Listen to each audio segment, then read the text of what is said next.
He did not have any family, so his life revolved around his beautiful girlfriend. It's for Crane's people. But they cleverly kidnapped her and leave with him with two options. Either to do a despicable job designed by them, or let her die. It's impossible for his enemies to get to him.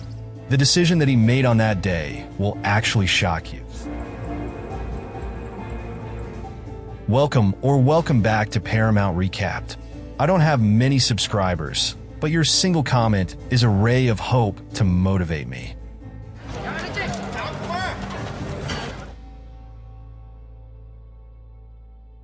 Arthur's been keeping a low profile after faking his death, enjoying the quiet life in Rio, sipping caipirinhas like he's in retirement. But of course, life doesn't let him chill for long. He's at a restaurant when Renee strolls up and blows his cover. She knows who he really is, and she's not here for small talk. She works for some big shot who wants Arthur to take out 3 enemies, all hush-hush. You would like 3 men killed. The catch? If Arthur says no, she's gonna snitch, and every criminal he's crossed will know he's alive. Real fun lady, huh? Which means that your new life here would end. Arthur plays it cool, pretending to make a call, but instead snaps a sneaky pic of Renee. Guess what? She's not exactly thrilled. What are you doing? And pulls a gun on him. Arthur's response? Table flip. He knocks it into her and shuts down her offer faster than a bad Tinder match. Renee's goons charge and like they've got something to prove, but Arthur, being Arthur, uses the restaurant decor like he's in some kind of DIY action movie. After a quick brawl, he makes a wild escape by leaping onto a sky tram, because why not? But Renee and her boys follow, guns blazing like they're in a Fast and Furious sequel. Arthur, thinking outside the box as usual, spots a hand glider and jumps onto it midair. He eventually heads back to his boat, only to find some shady folks snooping around. But Arthur's a step ahead. He blows up the boat with some explosives he'd prepped earlier, because who doesn't have their boat rigged with explosives these days? Arthur ditches the scene, grabs his gear from a secret container, burns his old passport like he's canceling an ex, and hops over to Thailand. There, his friend May returns his old hut to him. Talk about excellent Airbnb service. Underneath the floor, Arthur's got enough weapons and tools to make James Bond jealous. And he wastes no time digging up info on Renee. Surprise, surprise. She's working for Crane, a big-time bad guy from Arthur's past. Looks like things are about to get messy. The next day, a woman named Gina shows up at May's for first aid supplies. Running low on first aid. May notices Gina's bruises, but doesn't pry. That night, May hears Gina getting roughed up by some jerk named Frank on a boat nearby. Frank, get the fuck... She asks Arthur for help, and while he's reluctant at first, he eventually gives in, probably because May's guilt-tripping skills are next level. Help me once. Help her. Arthur tries reasoning with Frank, but Frank responds by getting violent. Classic. In the scuffle, Frank hits his head and dies.